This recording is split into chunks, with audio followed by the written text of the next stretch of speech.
Come on, demons. Come on, demons.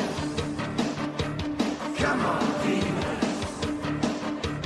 Come on, come on, come on, come on, demons.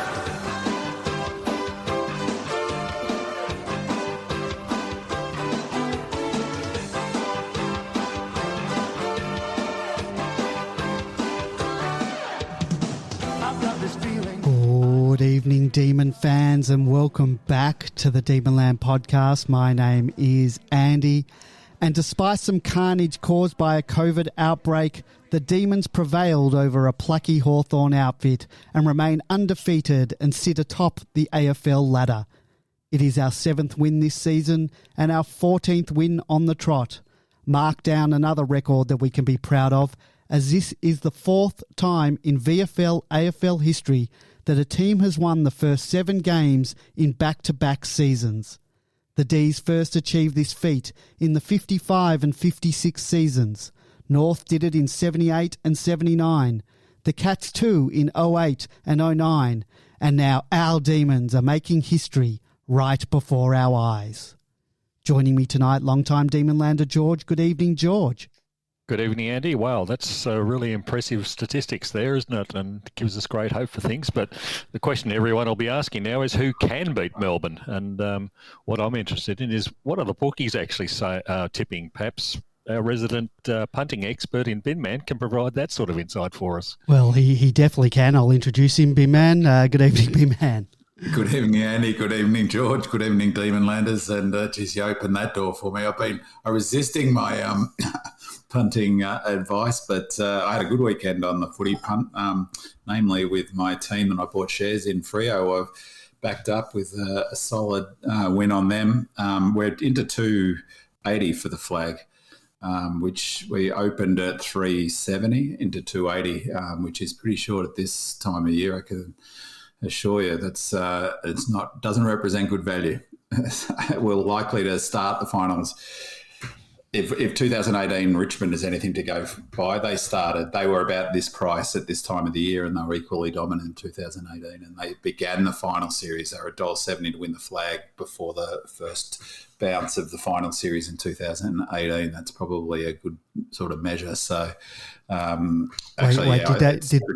Did they actually win the premiership in 2018? Just refresh my memory. No, they didn't. So that's why I think one of the things is really interesting in terms of, that's unlike the EPL, for instance, where it's you win by finishing on top. This whole discussion, and we'll sort of touch on it, and I'm sure it'll come up right through the rest of the season about how do you beat Melbourne. It's a really interesting one because, the teams are in serious contention to beat Melbourne for the flag aren't going to be showing any of their tactical cards in the home and away season. They'll keep them to the prelim, and any team can beat any team in the prelim. And I've said it before about that Richmond 2018 season.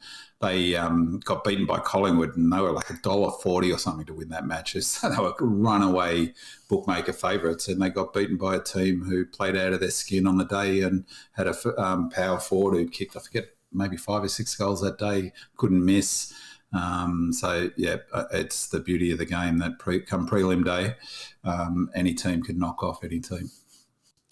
I don't think he's taken a mark since then, Cox. No, it was definitely his high watermark. That's for sure. All right, let's move on to this current match. Despite most of our everyday lives returning to relative normal after 2+ years of pandemic, Demon fans were given a stark reminder last week that COVID-19 was by no means over and still has ways to impact our lives, and in particular our football lives. And I don't mean to make light of the pandemic, but I haven't stressed this much about COVID numbers since the Daily Presser days. And first it was our premiership coach, and then it was an unspecified amount of unnamed players that would be out. And then the amateur detective work began with reporters and punters scouring social media. And then Toby Bedford unintentionally outed Jacko, and what some believed as himself too, with an Instagram story lamenting how they would be stuck together for a week. This led to many punters on Demonland and social media speculating about who lives with who and who's already had COVID and are they still immune. there were lots of names bandied about, and we all know the outcome. So long story short, I think we were lucky to only lose 5 players, albeit they were 5 premiership players, but they were all from separate positional lines, and I'll talk more about our depth later in the show. And I think we were lucky to contain the spread because I was dreading my forays online lest another player fall victim, and this apprehension lasted all the way until the final teams were announced, and I actually got to eyeball each and every named player in the warm-up. It was a bit of a game of hide and seek. If ever my MFC SS was to be tested, guys, it was this past week as I went into serious overdrive. For any new listeners, MFC SS, or Melbourne Football Club Supporters Syndrome, was a term coined on Demon Land for the veil of negativity that shrouded many a Demon fan over the past 50 plus years through the dark times, the limited and fleeting successful periods, many false dawns with the high draft picks that promised so much and failed to take us to the promised land. And I was most definitely in remission after last year, and my outlook and demeanour this season has certainly been on the more positive spectrum, but there is nothing like a mini plague ripping through your club to have you cowering in the corner, rocking back and forth and whispering the Demons theme song. But despite all this, guys, I still went into the match with a quiet confidence. Such is the faith that I have in this team's ability to overcome any curveballs that are thrown at them. We've got a game plan and a structure that is so well drilled into the side, and it pervades the entire list, that we're able to substitute players, 5 in this case, and the coach, and not really skip a beat. We're fortunate that the missing players were spread evenly across lines, and I'm not suggesting that we could lose an entire line and be able to cover that. Our depth is such that, some soldiers can go down and another couple can rise and take their place. But the Hawks most definitely challenged us, and perhaps they provided the rest of the competition with a bit of a blueprint to attempt to defeat us, and B-Man will provide some further insight into that in our tactics talk section. And once again, it was our third quarters and our ability to score relatively quickly that won us the day. We've been incredible in third quarters this season for a combined 36 goals, 24 to 15 goals, 13. And the Hawks came at us in the last quarter, but I never felt that our lead was really threatened. Once again, inaccuracy in front of goal let us down in that quarter, which in turn led to the perception of a closer result than I felt at the ground. On the day, it was our leaders who stood tall, and none taller than our premiership skipper in Max Gawn. He was just immense. 29 possessions, 35 hit-outs, 12 to advantage, I think 14 contested possessions, 11 score involvement, 9 clearances, 6 marks, 2 goals. And in addition to the weapon of mass destruction that Max is in the ruck, he's now just as lethal a target and goal kicker up forward. He's averaging a goal a game, and to have your captain slot through a massive goal or two in a game is just so uplifting for the team, and surely he now has to be considered as one of the greats, not only of this club, but in the league and of all time. And when talking about current day players who are etching their names into the pantheon of greats of this club, it's indisputable that Christian Petracca and Clayton Oliver, they have every right to stand beside Max. Oliver, 33 possessions, 10 contested, 11 score involvement, 8 inside 50s, 5 clearances. Petracca, 31 possessions, 8 contested, 10 score involvement, 8 inside 50s, 3 clearances and a goal. In your lifetime, gentlemen, have you ever witnessed a greater trio at a football club? George, I'll start with you. Absolutely not, because primarily that trio who's played in the first premiership that I've genuinely watched. But yeah, it's quite remarkable, and even with all those statistics that you quote, it's the Petracca and Oliver numbers are frightening for other sides simply because they're so effective with their possessions. Yeah. There's been lots of discussion about people like the Sam Mitchells and the the Darcy Parishes and people like that who get multiple possessions but actually don't actually hurt you. Whereas if Oliver and Petracca are getting it, they're killing you. And we've got a ruck in Max Gawn, who's not just a hit the ball out of the ruck in the middle. He's lethal around the ground. His marking power around the ground is fantastic. It must be, like I said, it must be frightening for other teams. What can they possibly do about these three? And then you might tag one of them, you might stop one of them, but you don't stop all three. So yeah, it's certainly been the best that I've seen in my time of being genuinely interested in the club. Just on Max, just his ability as well to just grab the ball out of ruck contests and thump it forward is just fantastic. Big man. Unbelievable. I mean, I'll cut my own lunch here in terms of positives for the game. One of them was that the leaders really stood up. So when I looked at the centre bounce setup, sometimes when we were, when they were coming at us, there's Gawn, Petracca, Viney, and Oliver in there. That's like what an incredible vote of confidence. And Petracca and Oliver, Max, they've all done different things during the season and had really good games, good periods within games, even in games where they were a bit flat. Each one of them have put together at least 5 or 10 minutes of elite football in every match. Each one of them has had a really strong, 40 possessions last week for Oliver, wasn't it? Something like that. So each one of them's had a starring game as well. This game was one where we really needed our leaders to stand up and take the rest of the team with us. And for years following Melbourne, one of the things that I always felt that we lacked was that sort of consistent ability for leadership across the group. But there's leadership, and then there's leadership for players at the very, very elite level. And I've barracked for Melbourne for 40 plus years, and we've never had as many, legitimate A-grade All-Australian players in the team at one time. So one of my all-time favourite players at the D's was Carl Dietrich, and I always felt he was a fantastic leader, always someone who lifted even when we were going poorly. But he was probably a stretch to say he was A-grade, and he was willing and worked super hard. Maybe there was a period where he could probably have been A-grade, but we've got 4. I reckon Viney's improved and gone up a level. He must be in the All-Australian discussion, because they'll probably pick in and under midfielder this year. He's got to be close, and that's not even sort of looking at other players like Langdon. But just those 4, they really stood up and pushed back against the Hawks, and it's exactly what you want from your leaders. But yeah, no, I can't think of any team that has had such stars. Maybe the Carlton team have, they had such stars in the midfield during their peak in the 80s. But incredible, and different players too, aren't they? They bring something different. Like Petracca is a different player in some respects to Oliver, but they complement each other so well. And the other thing about Max is just he's been phenomenal this season, and I just can never quite get the sort of, he's not elevated to a higher level in terms of how people talk about him in their standing. I mean, again, I can't think, maybe Simon Madden.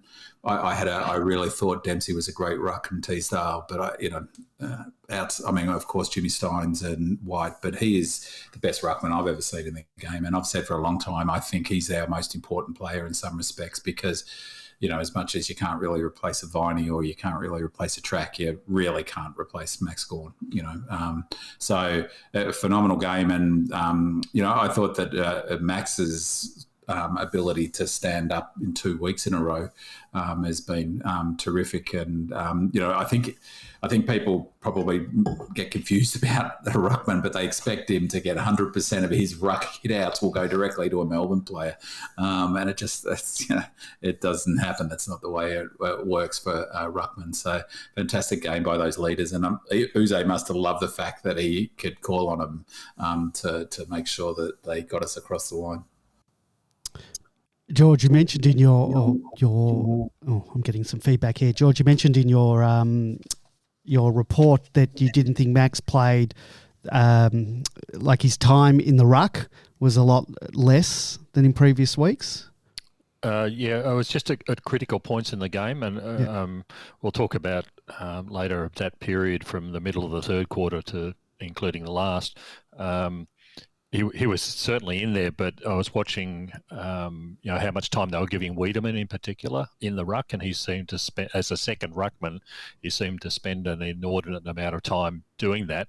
Now, I don't know what the coaching staff were doing, whether they were trying to give him Wiedemann more of a run in that to see what he's capable of or doing, or whether they wanted to give Max more of a rest. Max was certainly seemed to me to be spending a lot more time down forward. Again, that could be decisions from the coaching staff. Just as an outsider, I was just making that observation. That was all. Well, we might go now, unless you guys have any more general comments you want about the game before we move into tactics.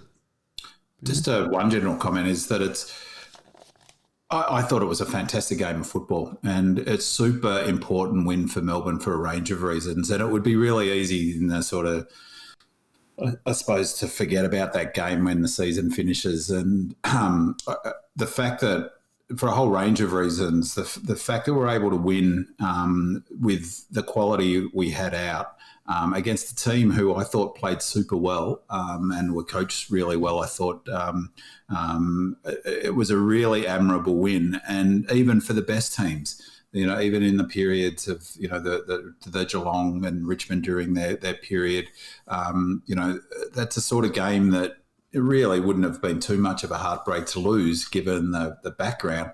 And it wasn't just the players we had out with COVID. We had two of our key players who had COVID the previous week in Lever and, or at least recovering in Lever and Viney. Both of, or Lever in particular, he looked like he was struggling a little bit. I'm not sure what you guys thought, but he didn't, maybe his foot's still bothering him, but he didn't lack his normal zip. So I thought it was a fantastic win. The top of the Ponsford was shut, so I thought I couldn't get up the top. So I sat on the bottom of the Ponsford behind the Hawthorn cheer squad. And it was just terrific fun because plenty of spare seats there. So, yeah, people were going bananas about the free kick count and having a go at Ben Brown, calling him Mr. Floppy, screaming. That was terrific because Frost gave up 2 of the goals and Mr. Floppy got four of his own. So it was really good fun. I had a great afternoon, early evening at the G. Is it strange that I haven't complained about the umpires in the last 2 weeks? Yeah, well, we had a pretty good run with the umpires, and it was a pretty big differential. But there was some Hawthorn fans behind me who were just going ballistic the whole game. So yeah, it was entertaining. All right, in today's tactics talk, Bim Man, you wanted to discuss the key tactical and strategic elements of the game against the Hawks, in particular in terms of what Hawthorn coach Sam Mitchell tried to implement, perhaps providing the rest of the competition maybe a blueprint on how to defeat the Demons. So you want to take that away? Yeah, I said last week in previewing the game that I expected Hawthorn to come out and play their own game, and I think it played out that way. And there was some curious narratives about the game post game from some of the commentators, and not least from Jared Waitley, because he was talking about the fact that it's the teams in the Hawthorn position who are the ones who are going to experiment with their game plan and be prepared to go away from their normal game plan to try and beat Melbourne. And it's the teams up the top of the ladder, like Brisbane and the legitimate contenders, top 4 contenders, who won't do that because they'll back their own system in. And the reason why I thought that was curious was because, as I said, Hawthorn played exactly how I expected them to play. They played their game. What they did do is a couple of tactical decisions, which I'll talk to in a sec. But, outside of that, teams do that sort of tactical thing every week. You look to minimise the opposition's strengths with some tactical positioning. So they came out and played exactly as I thought. It was a fascinating game for me from a tactical and strategic perspective. As I flagged last week, their game plan is built around fast movement, and it was even faster this week. So if they play on 31% of the time this season, in this game it was 41%. So they were really looking to play on a lot, and they got away pretty quickly. They were a bit unlucky. They missed a couple of shots that really hurt them. Their accuracy was a big factor in that game, I thought, because they could have easily got out to a 4 or 5 goal lead pretty quick in that first quarter. They missed some Gunston, I think, and Bruce both missed some very gettable shots. But early on, I thought it was interesting tactically because their fast ball movement, lots of play on, running off halfback flank. They use switching, but I think that the direct lateral switch is pretty much dead in footy, except if you're an Essendon fan. So their switch, they were looking to go diagonal through the corridor or to get territory. So they were very rarely kicking directly across the ground, sometimes to set up that first one, but then it was to get territory.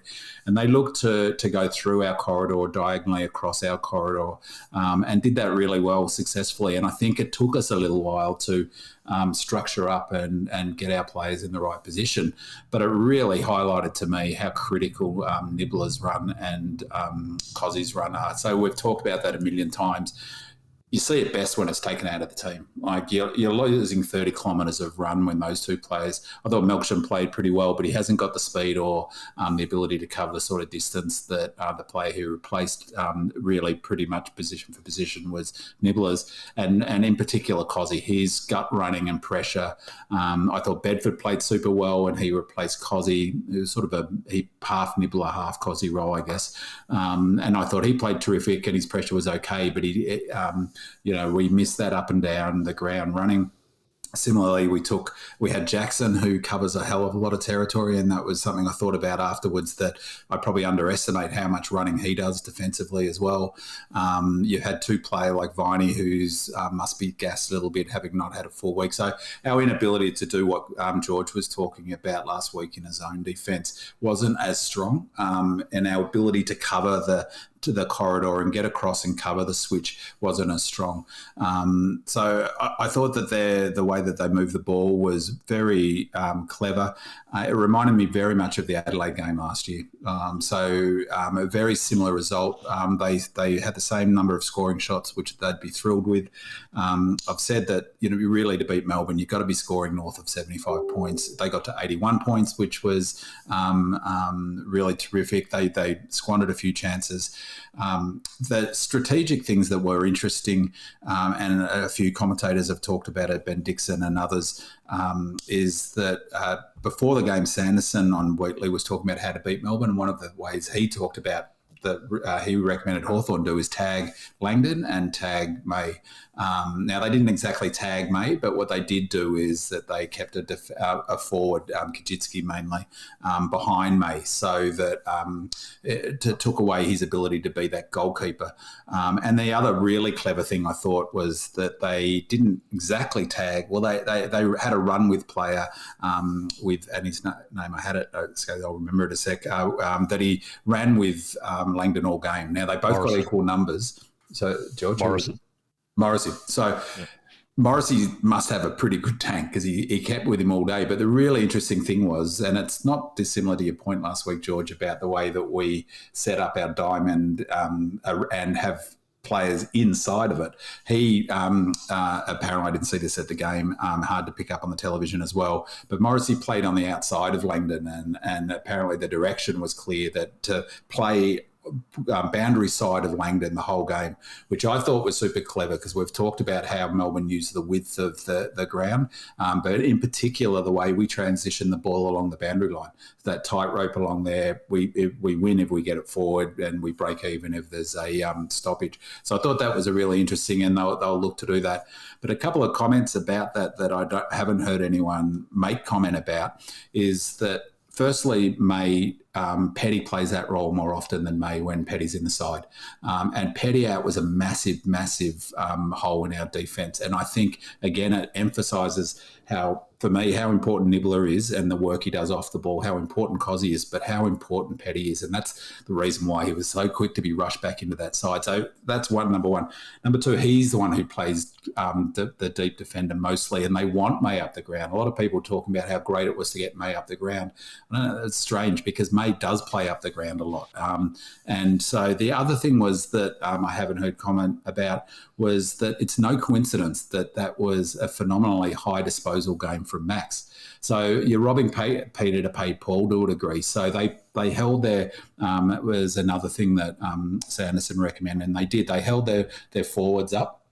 But that meant two things, is that they didn't bring an extra to the contest, and we, for once, for the believers in the clearance stats like your good self, Andy, we smashed them in clearances. So that was a big factor. And we smashed them in clearances because they didn't bring a player up to the contest. They held their forwards back. They also held their forwards deep, and they needed to have Kaczynski behind May, which, again, it's no coincidence that Gawn had a phenomenal marking game. So you can't, so that any tactical thing like that, you're going to give up something. One of which was that, that game would have been a completely looking different game, I reckon, if McAvoy was in the team. McAvoy would have been able to halve it. He always had played well against Max. But by keeping your forward so deep, it means that you lose an extra tall at the marking contest, and Melbourne go down that line so often to our 3 talls or 2 talls. So that was I think it's overplayed how beneficial that was to them. I'm not sure about the Langdon. It's hard to know. The other thing, and we've talked about it a lot, George and I, in terms of tagging, sure, you kept Langdon down to 9 possessions, great. You matched him, but you still basically took your own player out of the game. So, we can cover losing a player better than any other team. So Morrissey's good, reasonable player. Suddenly he's a non-starter. His game is his KPI is that your opponent has a quiet game. So then it becomes 21 versus 21, and our 21's better than their 21. So that's a bit hard to tell. But that fast ball movement they kept up. What was super impressive about strategically, tactically from Melbourne is that we kept our shape, and even though they were looking to play on, we stopped them doing so. And in that period, we got back into exactly what is a key thing for us. And I think George's going to talk about this next week, but in terms of our ability to control the tempo, score quickly, and then maintain that lead. So the 10-point margin is a complete furphy. It's the same against the Suns. You look in the scoreboard at the end of the season and say, Hawks did a great job. They did do a good job. They played great, but they didn't stop us scoring enough. And so that was the other thing about their model. And it's such a catch-22 for anyone coming up against us. I personally believe quick ball movement is the only way you're really going to beat Melbourne. And so you have a team that's on. That's why the prelim's such a danger game. If a team is on, a team of the quality of Brisbane, for instance, with the skill that they've got, and they just hit all of their targets and go bananas and play fast, well, any team can knock us off doing that. But the risk is they played fast and we were able to counter off them. So it gave us chances at scoring, which is what I said last week, why I was looking forward to the game, because I doubted it would be a slog like the previous weeks had been. And sure enough, that's how it panned out. So it was a good game to watch, I thought. They play fast, provides opportunities for us. They needed to stop us scoring as it turns out, under 90. So, so I thought that was a fascinating tactical game. Does that give clues to opposition? Yeah, of course. But, I think that I was super proud of the way the D's responded to their the speed of ball movement, and a super win, I thought, and a good coaching game from Uze and Mitchell as well. George, you wanted to jump in there, mate? Yeah, I was just going to add a little bit extra. What I saw was the other disadvantage of playing Kaczynski deep in the forward line was it took away Bruce and Gunston from them, who I don't have a great deal of time for either of them, because the majority of their goals come from cheap out the back type of plays, and they didn't get those cheap out the back. Yeah. And Bruce got 1 goal, Gunston didn't get any. Kaczynski was the one who was doing the major scoring, but yeah, you win on the swings, but you lose on the roundabouts when you do those sort of things. Yeah, exactly, and I think that, and also too, that's why I say it wasn't. That's why I'm really surprised the way Waitley was talking as if they played a different game. They tried some unusual things, but despite having their forwards deep, they only had 8 marks inside 50. We had 13 marks inside 50 by way of comparison, and that's a big difference. Their defensive system is their weakness, and that's why that's going to be their barrier at the moment, and they can definitely improve that. They remind, as I said last week, they remind me a lot of us in 2018.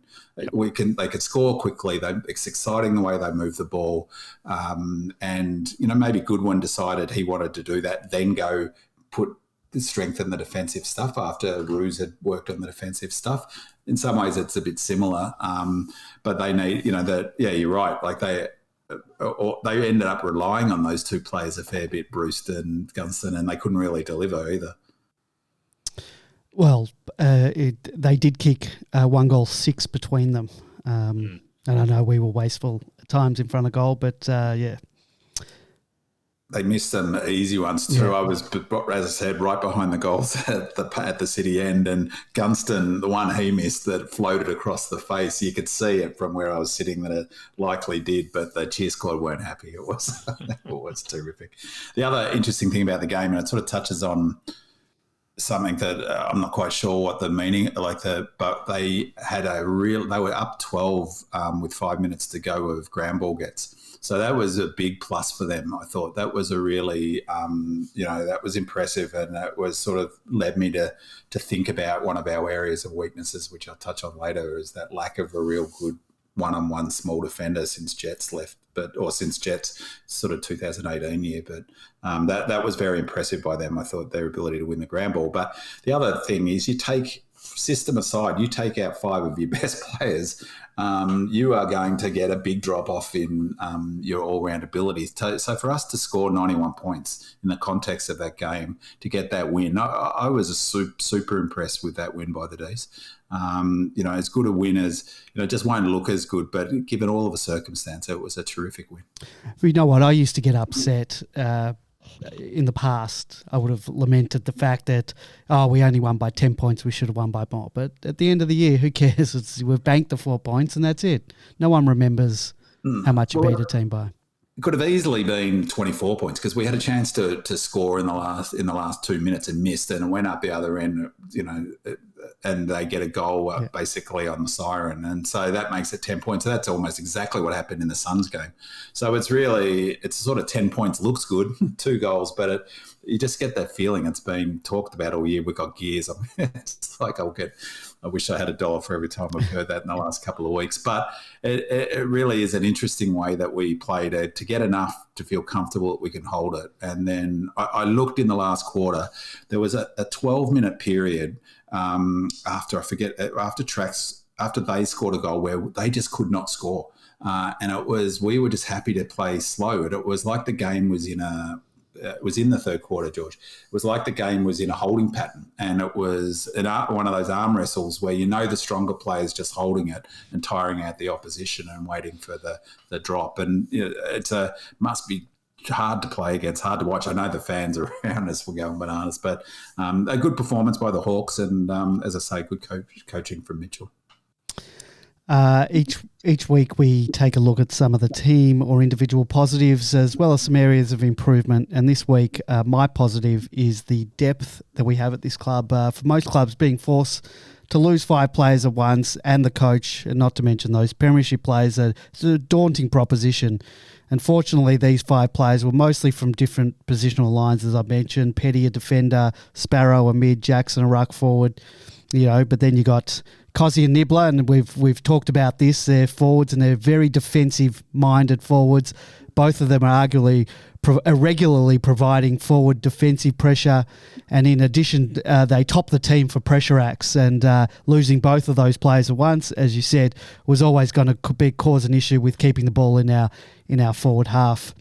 With the luxury of having premiership defender Lever returning, although as you mentioned, he didn't look 100% right, and that was sort of able to cover the absence of Petty, and so too with Viney replacing Sparrow.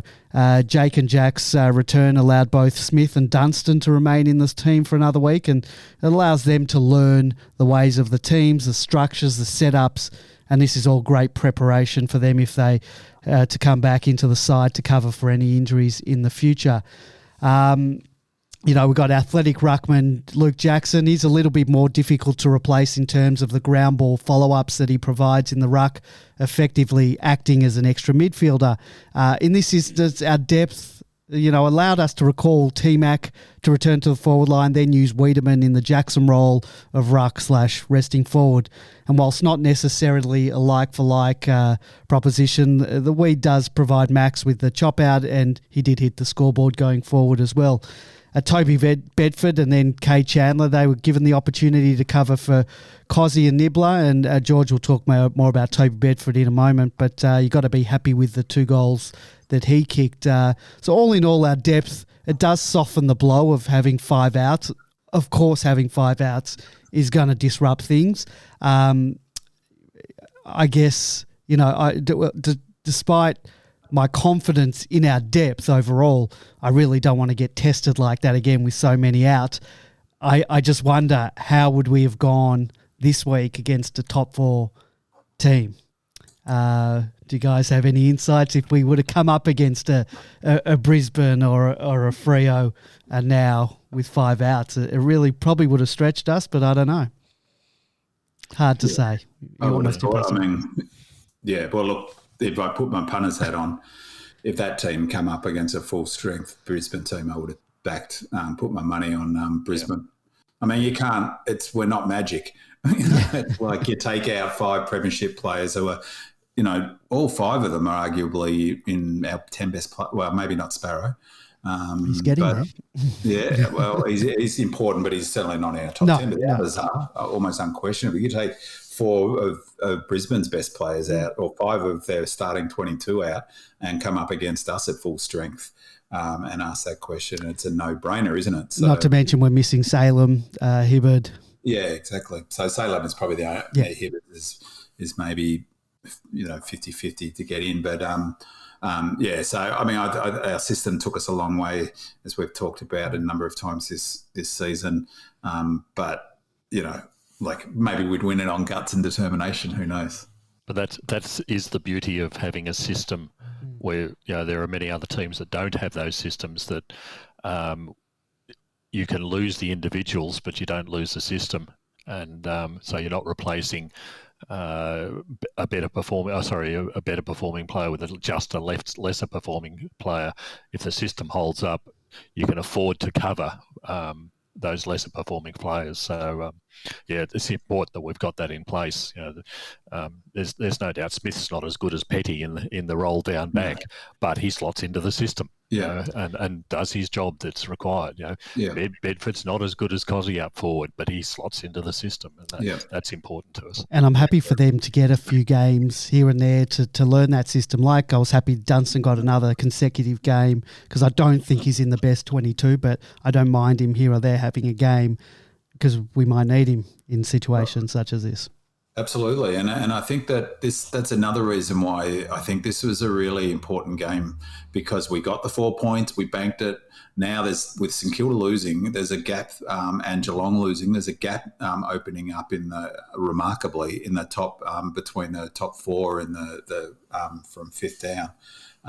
That's already becoming an issue for the Footscrays and the teams who are outside the 8. There's I guess it helps them to some degree, but more in terms of legitimate chance to finish top 4, Bulldogs are going to struggle to do that from their start to the season. So, I think it sort of goes to the point too about, I thought Melksham played pretty well. He had 4 tackles, and that's what he needs to do. I thought his intensity was good. His pressure acts, he was, I'll just interrupt, he was up there with pressure acts, which he never was in the past. Yeah, exactly. I mean, that's what you criticise a player for lack of intensity, and that's what you want to see when he comes in, and he did it. He brought that. So I thought Dunstan played a great game. So a lot of those players who came in did their job, Smith. But that's why it was so important that those leaders stood up, like that, because they needed to go up a notch to I guess, drag the overall quality up, and they certainly did that. George, you wanted to talk about Toby Bedford? Yeah, Toby Bedford. He's the player who's played most games for the Melbourne Football Club this year since he's been Medi sub or on the ground in the seniors for every single game, and he's managed, I think it was 4 games at Casey as well. So I think he's already up to a total of 11 games for the season, which is pretty impressive. It'll be the fastest to get to 50 games or 100 games if he keeps going at this rate. Now, look, he's a perfect example of what the club's been building for the last couple of years. You want players who can come in, do their jobs, perform well enough, play the role, and he did very well with what he was. He's a the more classic small forward. He's not as quick as Cozzy is, and Cozzy is very dynamic, but he's the classic small forward. 2 goals from knowing where to go at the right time and doing the right sort of thing. From just 9 disposals. Now, normally you'd say 9 disposals in a game isn't sufficient to justify it, but he did exactly what he needed to do given the circumstances of not having, the A and Bs and Cozzy's playing alongside him that he would have otherwise done. So he's fast, he's nimble, he knows where to go, knows when to go at the right time. And he's sent a message to the selection committee and the coaches as well that I want to be part of this. He wants to be genuinely part of this successful side. So the poor old selection committee's got an awful sort of dilemma, not just with him, but he's setting exactly the example that players who are coming up from Casey need to set, and that is, I'm going to play a game and I'm going to show you why I want to stay here. I think we've seen it with Jaden Hunt, particularly this year, down back. He was sort of a in and out type player last year. Well, every game he's played this year, he's certainly thrown absolutely everything. And in this game, he was another good example of where he was needed at certain times to do certain things, and he performed. And Toby Bedford's done exactly the same. So, poor old selection committee this week. Well, we'll talk about that. B-Man, do you want to add something? How was that pickup? Yeah. At speed. I mean, that's the sort of thing you just like, again, thinking back over the years of following the Ds, it's like, can someone do that? Of course we had Davey and we had some great players who could do that. So, but yeah, it was just magnificent how quickly, and again, sitting behind the goals, his first goal, which I didn't realise that was his first goal in footy.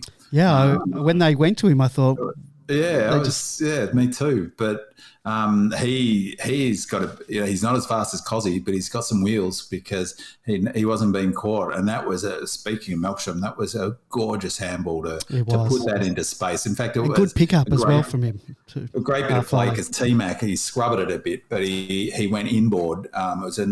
He gave him, sold the candy. He does that quite often, T-Mac. He does a bit of selling the candy. He likes that. In a game where it struggled with, their intensity was really good. And just on that, their intensity was good. But again, we brought the pressure. We had 12 more contested games which was huge. But that bit of play was just a classy bit of football. And it was nice because the ball ended up smack bang in the middle of the cheer squad.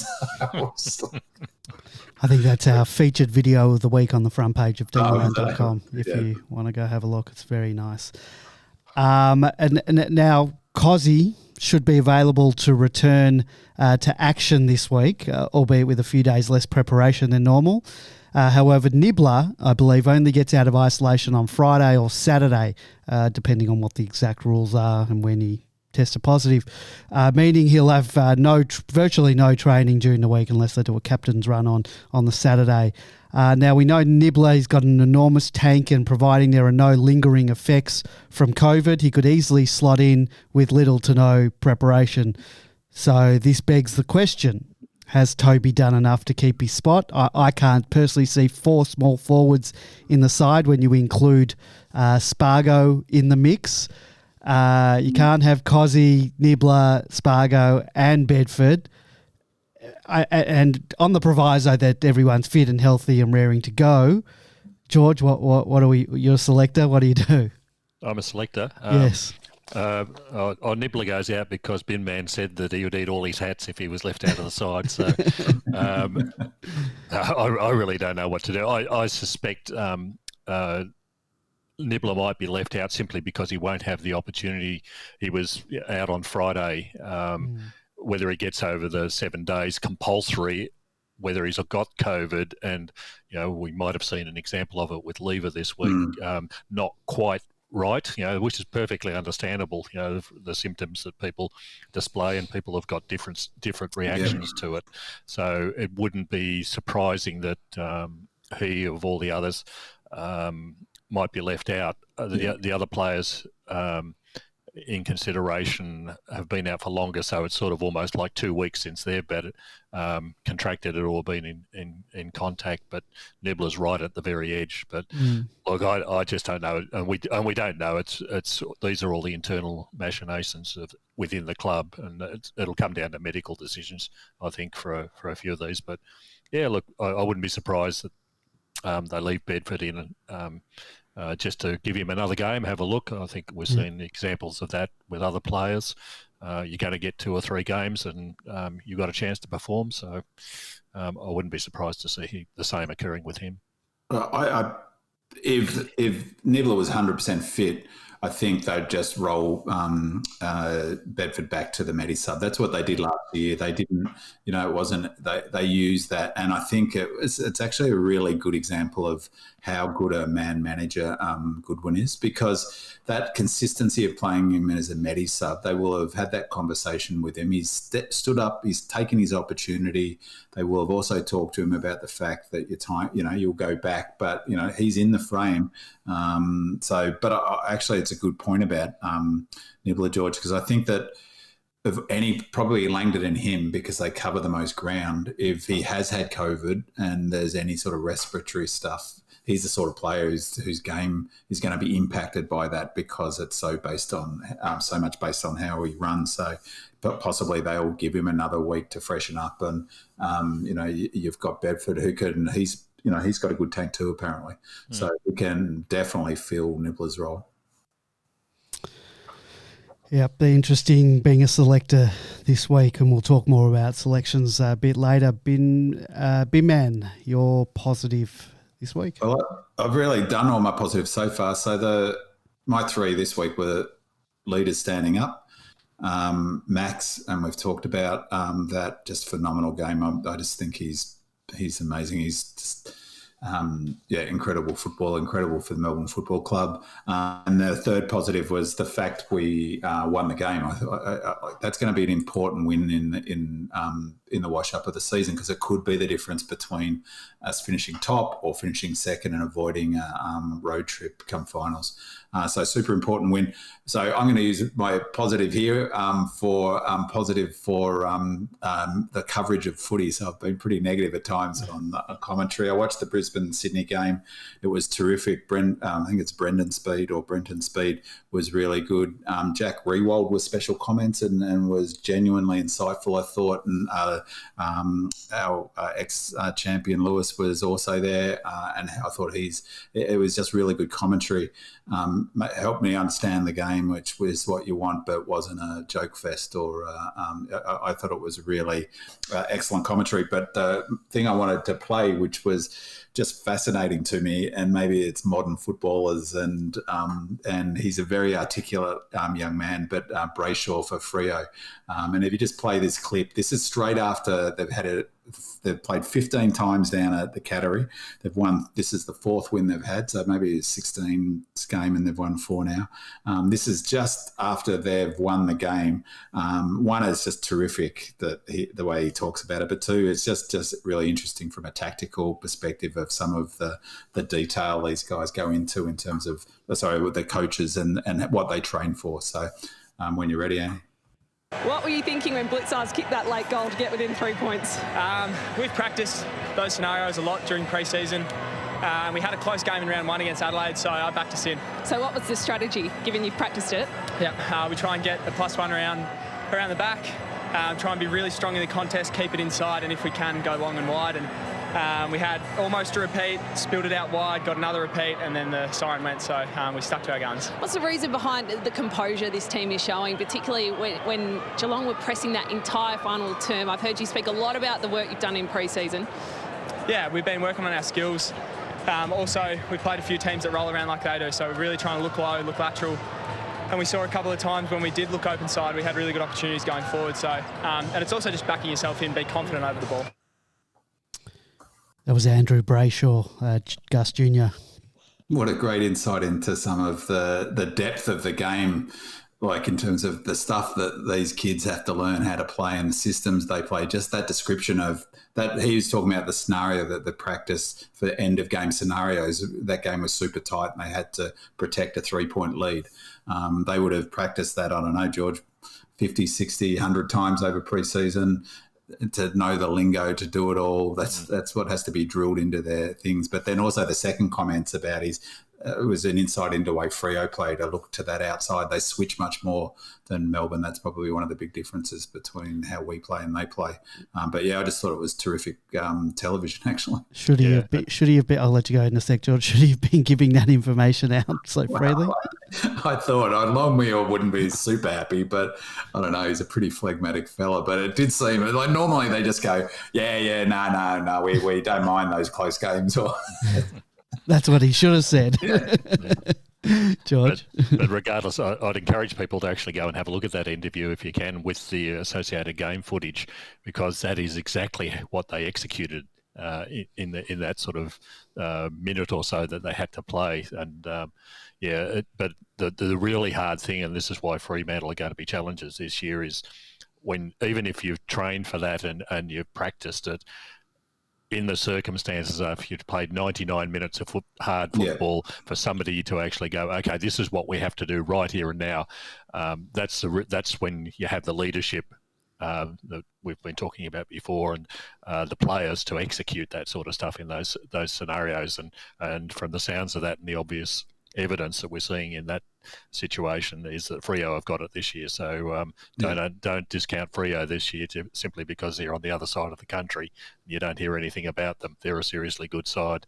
Absolutely. And another big factor, I reckon, in that, George, is so they know what to do, but if you're super fatigued, and everyone knows this, if you're super fatigued, even if you know what it is that you're about to do, it is easy to make mistakes. So think of Blixvars last year at the end of the game in round 23 in that game. It was a complete not to be a complete brain fade, not to be manning up Max Gawn. But that's what fatigue does to you. So the fitter you are, the less fatigue is going to mess with your thinking processes. And if you see the mistakes that often happen at the end, they're often, I think, to do with players completely at the end of being fatigued. So our fitness is a hugely important factor, and they're a pretty fit. They're a really, really fit side as well. So that's I think and Brisbane are super fit. So it's a massive factor in footy these days, how fit you can get your team.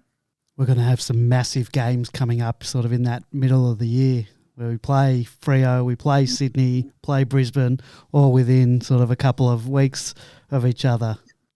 And I hope the AFL fixtures them very nicely and not gift Essendon 3 Friday night games in a row. I don't know what the thinking is. Or with a floating fixture, put Richmond and West Coast on a Friday night. I mean, good Lord, what were they thinking? Well, that one was done a little earlier. Still, they would have maybe seen the way the wind was blowing. A rolling fixture? I thought that was a rolling fixture. It was, but sort of still early in the year when it was in the last group that they did. But this next lot where they've given Essendon within 4 weeks 3 Friday nights, and I know they've given them against St Kilda and Carlton and whatever. You can't reward with a floating fixture where the whole point of it was to reward and to showcase the best teams. And look, whether it's Friday night or Saturday night, whatever's the best, you can't reward, because Friday night's still a marquee thing with the only game of that day. You can't reward a 1 in 6, 1 in 5 team like that. Well, they can, it would appear, Andy. Well, obviously. Let's move on to some improvements, and this might be a little bit of a nitpick on my part, and I may be way off the mark here.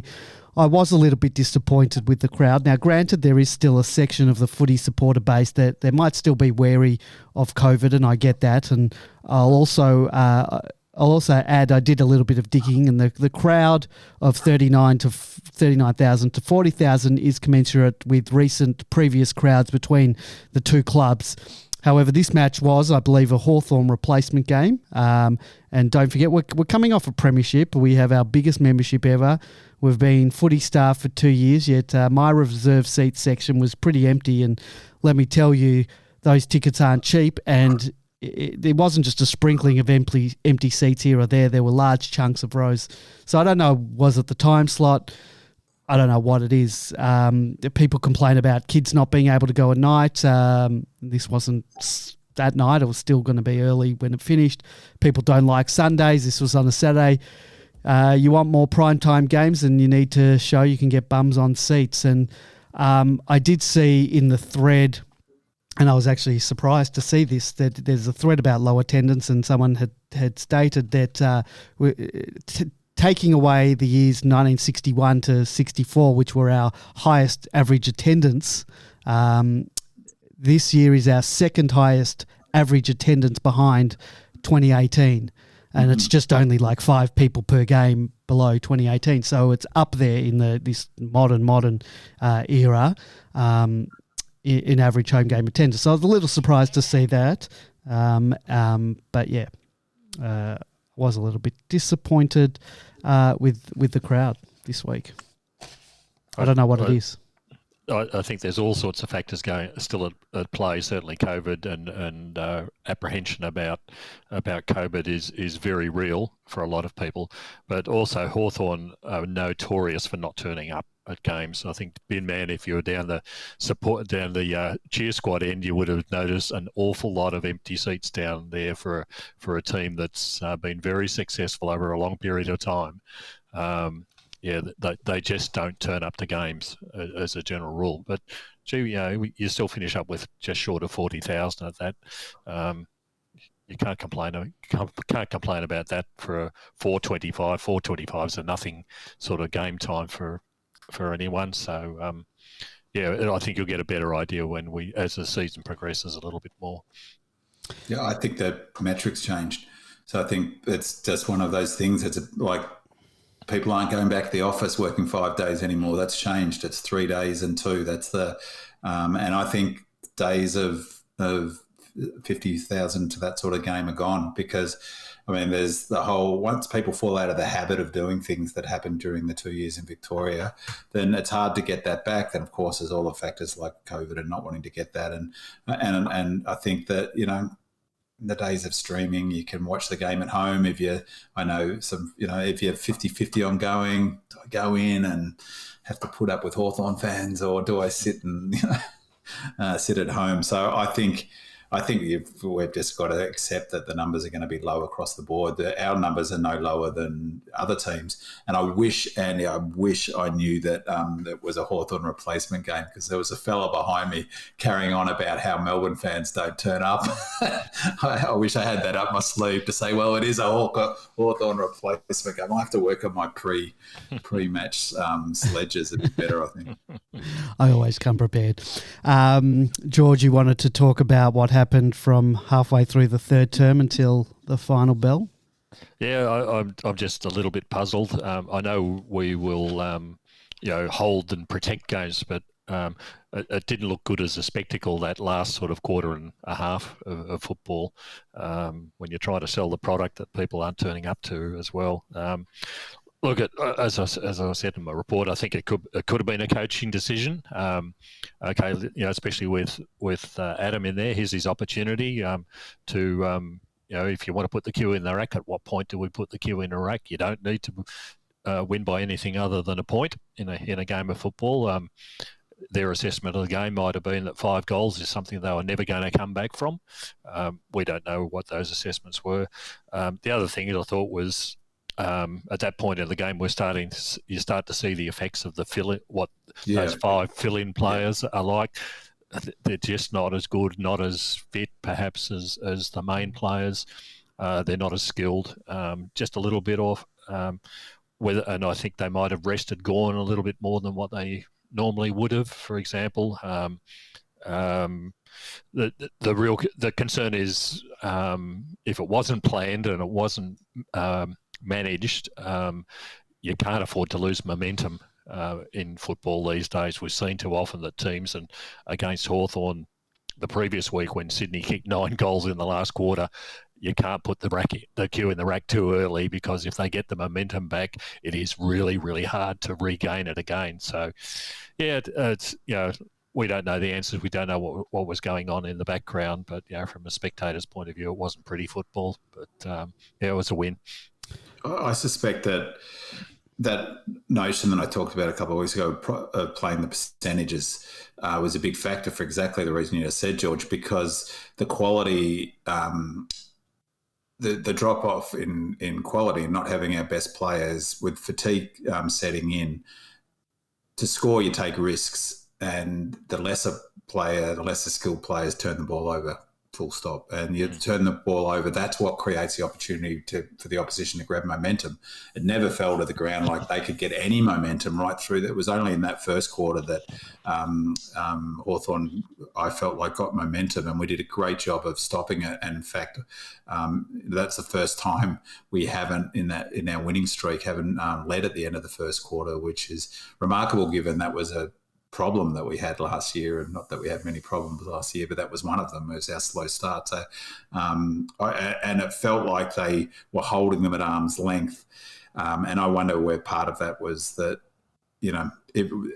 they were probably going to win if we got into a shootout with them, and a pure shootout. And they were trying to move the ball quick, the Hawks, in that period that you're talking about, but couldn't quite. So I wonder whether we set up our zone a bit more. We definitely held on to the ball. That was the period I was saying that we really held on. We had multiple times where we could have gone. Oliver had one where he had basically the open forward line to move into, and then waited for ages for his full 30 seconds and then chipped it sideways. I think the percentages was perhaps that would have been a work. One interesting thing about Uze coaching, that was a great presser. He's a really cool cat, Uze. But his answer to did you get a call from Goody? He said, no, just one for the whole match. Well, it was an open line. Yes. And here's one for the top of the Ponsford. Apparently, Goodwin was watching down the ground footage.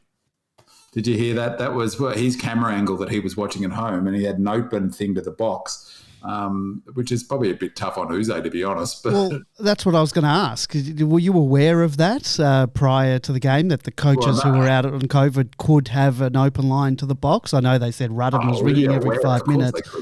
Why couldn't they? But why? I thought players, and then I assumed officials weren't allowed phones. When Gawn said after the game, or in one of the interviews I heard, maybe it was directly afterwards, that Track got a message from Goody brought out to him about something that Goody had seen from behind the goals, in the behind the goals thing. And Gawn laughed. He said, Track never gets a message from Goody. I thought it was curious, and Uze was pretty phlegmatic about it. But I thought I'd be a bit annoyed. I mean, it's his senior coaching gig, and he said, I forget how it was framed, but the question was, I don't know whether the guy said the journo asked him whether that was annoying or something, but he said, well, of course, he's the senior coach. Well, I had to do it, basically. In the end, he's the boss. He's the boss. But yeah. And it is all about the coaching team as well.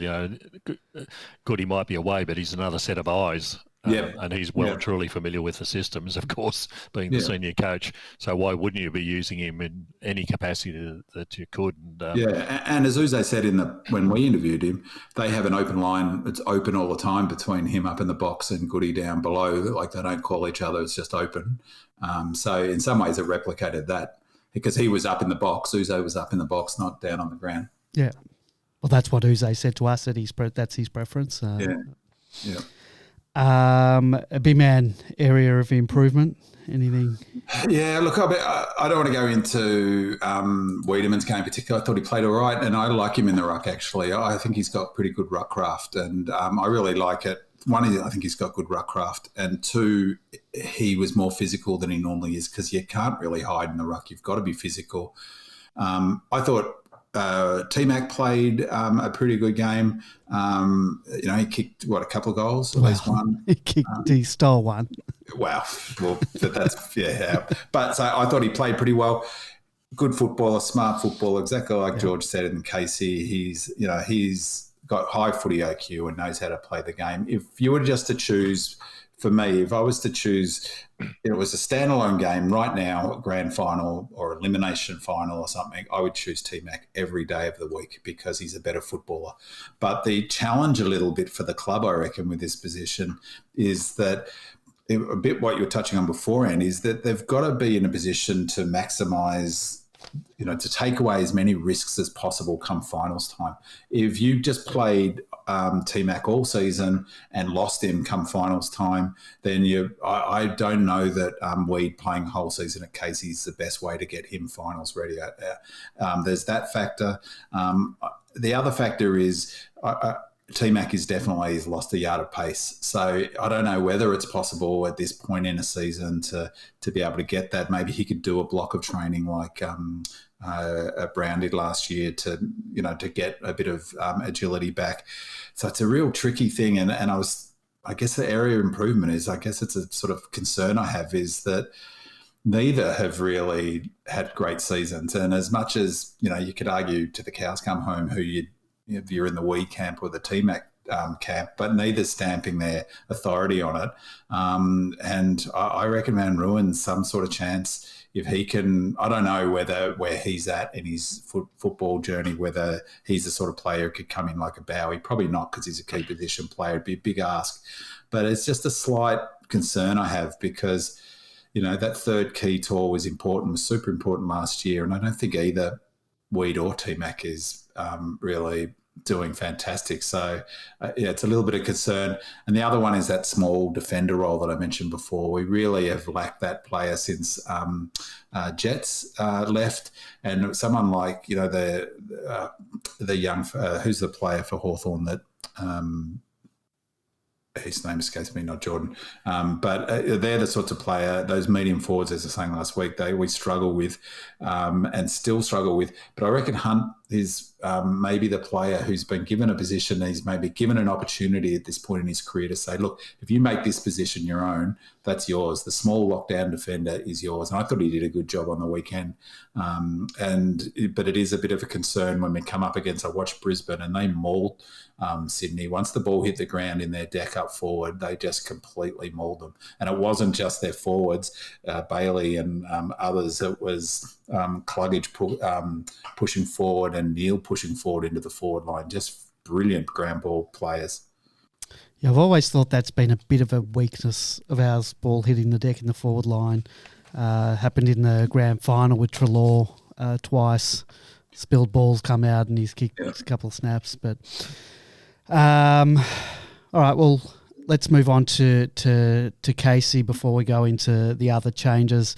With the D's having to make 5 forced changes to their lineup, it meant that our seconds team was going to be stretched when it took on Hawthorn's affiliate in the Box Hill Hawks at Box Hill City Oval. D's went into the match with only 11 listed players after Melksham was recalled to the seniors side.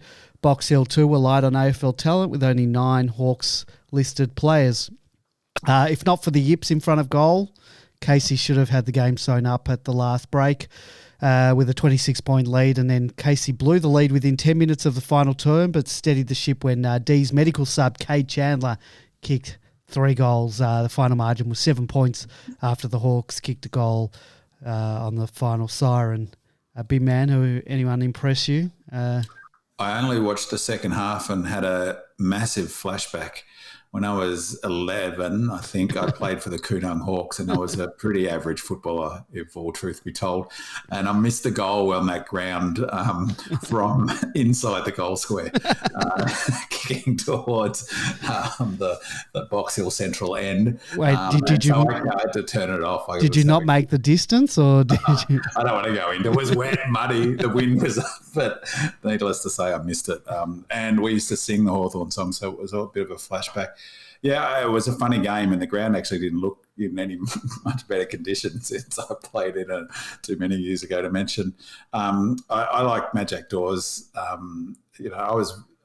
knew he wouldn't get picked, but I would have loved to have seen him get a game last week. No one really stood out.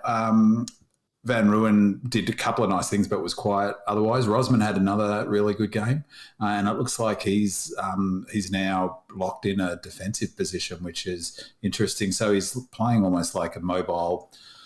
Yeah, the player reminds me a little bit of is Ruse, that sort of not quite a key position player, but quick, moves well, and it's got as George said last time, massive kick on him. I thought he was probably the standout from our AFL listed players, actually. Chandler bobbed up at the end, missed one goal, which was a dead set sitter, and then iced it with the one that he kicked. There's no one else. I'm just trying to think of up back. Deacon Smith, he played, I thought, pretty well. I thought he looked pretty classy and some promising signs. So he's just come back from an injury too, I believe, or not long, a couple of weeks back. So I thought he played, but no one really. It was a pretty scrappy game, I have to say. Well, I only watched the second half, but what I saw was pretty scrappy. Yeah, I watched the whole game. It was scrappy the whole game. The beautiful downtown Box Hill turned on the wind, so it wasn't surprising that the scores were just ordinary. The goal kicking was just ordinary for both sides, quite frankly. The concern for me at the moment with the Casey situation is that we've got an awful lot of players who and they haven't played much football in the last 2 years, and you just don't get the feeling. Van Ruin is really the only one that I feel like this, that you go, oh, well, there's some real talent there. We've got an awful lot of soldiers, people who can play roles, but they're just not standing out. And Bin Man just said it. In this game, who stood out in this game? It was hard to see someone, in the traditional reserves roles. So you go, oh yeah, they're really going well. They'll be playing by the end of the year. And unfortunately, the players who are doing well for the side are sitting behind. Like Laurie is going to be a good player. Andy Moniz Wakefield is going to be a good player. Chandler's a good and capable player. But who are they standing behind when that in order for them to get a game, you've got to lose one of Viney, Petracca or Oliver to get those sort of players in, or an A and B, or a Cozzy Pickett. The players that we've got at Casey are the stand-in players. They're not the stand-out players. So, however, Van Rooyen, even though it was his this is sixth game for the club, he's got something very, very special there. He hasn't got the tank, he hasn't got the endurance yet, or the muscle strength, but a couple of times you just look at the way he plays and you go, he is the classic centre half forward for the future. It'll be interesting to see where he is by the end of this season. He's not there yet by any stretch, but he's just got that. Oh yeah, there's something special that we've got here. So we'll be looking forward to that.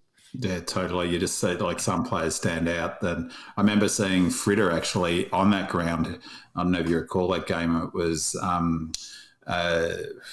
the season before he was drafted, and I thought myself, he wasn't even in Melbourne's team then. He was playing for Casey, wasn't? And that was the thought when I saw him move. So he's a standout. There's something about him, and his competitiveness and is what really stood out that day for me. He also took a couple of good marks. I think kicked 4 or 5. But yeah, he's got something about him, that's for sure, Van Rooyen. Did you ever think that when you're watching Fritsch that day that he'd kick 6 goals in a premiership? I did actually. I had a light bulb moment and look forward. I never said anything at the time to anyone because I didn't want to be called a fool. But should have put money on it. I wonder what he would have been paying for that. Most goals in the 2021 grand final. I'm about to write my own ticket for that one. In Perth as well. Yeah. Let's go ins and outs. With potentially 5 premiership players available to come back in this week, it's going to be a difficult night at the selection table this week. It's extremely likely that the luckless Joel Smith will be in for a stint on the sidelines with an ankle injury. It's a no-brainer that Petty resumes his duties in the back line to replace Smith. And I don't think there's any need to discuss that change. And if for some reason Petty isn't quite ready for some COVID-related reasons, whether lack of training or illness or fatigue, then I'd imagine the next cab off the rank is Tomlinson for that spot. So I don't know if we really need to discuss that because Petty's going to come in if he's right. Then there's Sparrows from here on. I think we can just assume health and safety protocol guys are ready to return to the team, perhaps with the exception of Nibbler, as we discussed earlier. So I would say Sparrow comes in. Who does Sparrow come in for, guys? Could be a straight swap for Dunstan. There's Melksham. I guess it also depends on on whether Nibbler plays or not. Well, I think that let's assume that all five, let's assume they all come back except Nibbler. Then Melksham goes out. I think Dunstan played really well. But if he does, then there's a question about maybe he becomes medi-sub, but that's bouncing Bedford, and I don't think that will happen. So I think Dunstan will go back. But with a few credits in the bank for him, I thought he played much better this week, used the ball super well. And a knock on his that I've heard a lot is that his disposal is not first class. And I thought his decision-making was excellent. He was the one that passed it to Max for Max's second goal. It's a beautiful kick straight onto the leading chest. I haven't seen what people were talking about yet. That was a good pass too, and he jinked to the left to open that up. And but I think that you bring the other four will come back in, I think. So I think it's actually a good point. I wouldn't be shocked if Nibbler does get another week just to make sure he's cherry right. But it depends. Who knows? It depends on how badly. Maybe he's had no symptoms. It could have had absolutely no symptoms. He may not have had COVID, but I think someone let the cat out of that bag as well, didn't they? One of the players. And then the other question is, what do we do with Jackson? Well, that's do you leave out Wiedemann or T-Mac? Look, I've been on Team T-Mac when they, a couple of weeks ago, they were, forced to sort of make this decision. They Weed or T-Mac, they gave Weed the gig. I prefer T-Mac, so that's my preference, but they chose Weed, so I don't know if they'll go back on it. I've swung to, I think T-Mac now, because it's more around maximising the likelihood if we need him in the finals. Come finals, if they're both equally fit, I hope they go with T-Mac, but I think that probably from a development perspective and a future sort of planning perspective, giving Weed a good block of time now to get AFL elite intensity, and it's getting there. I think now is probably the time to play him, and then maybe look to do something with T-Mac that they did with Benny Brown. They did it successfully last year, and we've talked a number of times that they're repeating things that they did last year. So would it be a shock for them to say to T-Mac, you've got it 6 weeks out at Casey and you're going to do a full mini pre-season to get your speed up and going? And it's a real interesting one. But what I would do, I'm not sure, but what I think they'll do is T-Mac will go back to Casey. He did take 5 marks, T-Mac, kicked 2 goals and stolen 1, but... And what we think here on a Monday night is completely irrelevant, as we found out last week. After all our prognostications last week, 4 players were out by Thursday and a 5th one out by Friday. So the whole world might change between now and next weekend. So...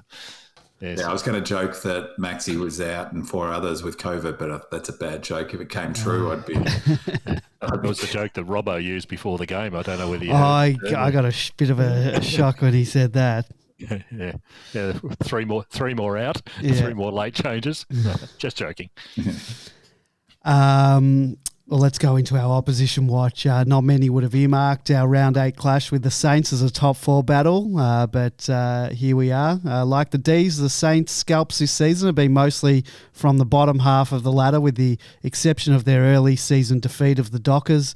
This past week saw the Saints travel to Cairns for one of their sold home games. The Saints don't have such a great record selling their home games. They're 4-4 in Launceston, 1-0 in Hobart.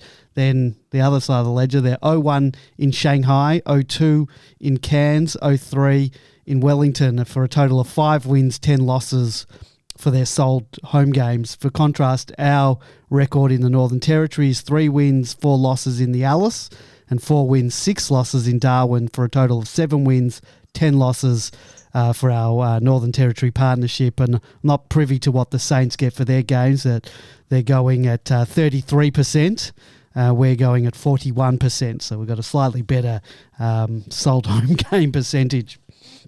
Anyway, the Saints, they took on the Power despite a big win over Cellar Dwellers West Coast the previous week, have been very disappointing and against expectation for 2022. The match was played in typically tough conditions for Cairns. I only joined the telecast in the last 7 minutes or so. Both teams looked gassed when I joined, and I think when I came in, the Saints were 3 points down and then kicked a further 4 points to go up by a point. The Power got that point back to draw it level again, and then kicked a point with 30 seconds to go. It was absolutely riveting stuff. Scoreline suggested if the Saints had kicked straight, they'd have won easily, but I guess they found out that outside the safety of the dome at Marvel, outside weather conditions can and do have an impact to the play. George, what can we expect from the Saints besides them not being able to miss in front of goal as this week, as my MFC SS sensors are already tingling? What can we expect from the Saints? Nobody knows, quite frankly. The game in Cairns was an absolute shocker, played on a cow paddock up there in the tropical conditions. They kicked 18 points for the game, while we can't crow having kicked 22 in recent times as well. It was 15 from the end of the first quarter. The end of the first quarter of the game, and they only kicked 4 goals. So it gives you a fairly good idea of how bad the game was. In fact, to give you an even better idea how bad it was, there was 98 turnovers to 100 turnovers. Wow. In between the two sides. So nothing to look forward to in terms of a presentation of the sport itself. However, the Saints' poor goal kicking is not just confined to this game. They've been the same all year, even under the Marvel Stadium roof. They're 17th in the league for accuracy. They kicked 52-42 from set shots, really tellingly, with their major and most of their goal scoring comes from Max King and Jack Higgins, which probably only means Membry's going to kick 6 or 7 this week against always us. Does. But he always seems to manage that. So that'll help out Andy's MFCSS. The other thing, there's it's difficult to know who they'll actually have on the ground this week. Now, we all know the problems associated with coming back after playing a slogging match in a tropical environment, and I suspect that they will be severely impacted by that, particularly in a game that was so close as well. It's not like some of the games that we've witnessed where if it's an easy game in Darwin or something like that, you're not as affected. But when it's knock them down, drag them out, it really affects the team regardless of whether the tropical conditions are there or not. But they were this week. So the other thing is it's difficult to know who they've got. A couple of players out at the moment. They've got Geary out, Billings and Zach Jones as well have all been out, who are all suspected they might be available this week. So you might see some wholesale changes for the side. It's going to be difficult. I don't think they've got a really great coverage of system across the field. Even in this Cairns game, they had inside their forward 50, they only had 6 tackles for the whole game. Now, this was a game that was, slog, knock them down, drag them out, and they've only managed 6 tackles inside their forward 50. So there's a complete lack of forward 50 pressure to keep the ball in there. And with our defensive systems, that'll suit us beautifully. We'll just clear the ball out. Now, I think the forecast for Melbourne this week is actually some rain, which I suspect will be the case on Saturday. But look, the Saints are up against it this week. They're coming up against the top side. They've had a hard run into it. Their systems aren't as strong as ours. They depend on a few players. Their major goal scorers are King and Higgins. And beyond that, let's hope that Membry doesn't hit his straps this week. But I think we've got the players more than enough to cover their positives. Big man, you talked about small forwards causing trouble. Who plays on Higgins? Does that Hunt get that gig? Well, I think, if the last few weeks are anything to go by, he will. And I think if he does, that'll answer any question about what role Hunt's playing. And, he's got the toe to go with him. Saints are a real interesting one because I've watched a few of their games and it's a bit hard to get a handle on them because their numbers are actually really, really good defensively. They're up in the top 4 in terms of scores conceded, percentage for inside 50s. And that's a really good marker generally of defensive systems. But it's a bit, I guess it's the question of who have they played in terms of their ability to open them up. So they're defensive running's been terrific. They're playing a lot more all-team defence, which was their weakness last year. They've implemented that system pretty well. They have a bit of a different zone system to most teams where they push up higher and they get goals out the back, which is really unusual. But they work super hard. They've got good team buy-in, which I think Ratton needs to get some credit actually, because I was really concerned with where they were heading. They made a really good move playing Hill forward. That's where I'd be playing him. Get your best ball users up on the half forward flank, do some damage, because he was a player who was down on confidence last year, but on the halfback flank, that's where good players can thrive, but you can also struggle down there and have your numbers clipped. And so, it's a big test for them. I think as a massive, massive, massive factor, the humidity and the conditions they played in. So they effectively have to travel, so that the same number of days break, but they're coming back from Cairns, which is a 2-plane trip, I think, even if it's directly into Cairns. Awful conditions to play in. It was I watched the last quarter and it was a slog. Like, it was just a total slog. The same goes for Port next week. So from a punting perspective, both those teams are going to struggle. It's the question mark about Melbourne fans have been in that space, haven't we? Should we be selling our games? Well, you don't really have much choice. I heard in sort of counter to that is they're in the hold of the AFL about $10 million. They're by far the most subsidised. Sorry. Yeah, they're by far the most subsidised of the Victorian clubs by more than North Melbourne. So, they've got, as I heard someone on the radio say as well, they don't have any choice. The AFL was probably saying they've got to. I don't know why the AFL play that game at night, though. It's ridiculous because it's just a rubbish game. So I think, leaving aside whatever their game system is, a big factor is their reliance on King. A big factor for us that negates that is oppositions don't mark the ball in their forward line. So you're basically taking King out of the game, and that's a problem for them.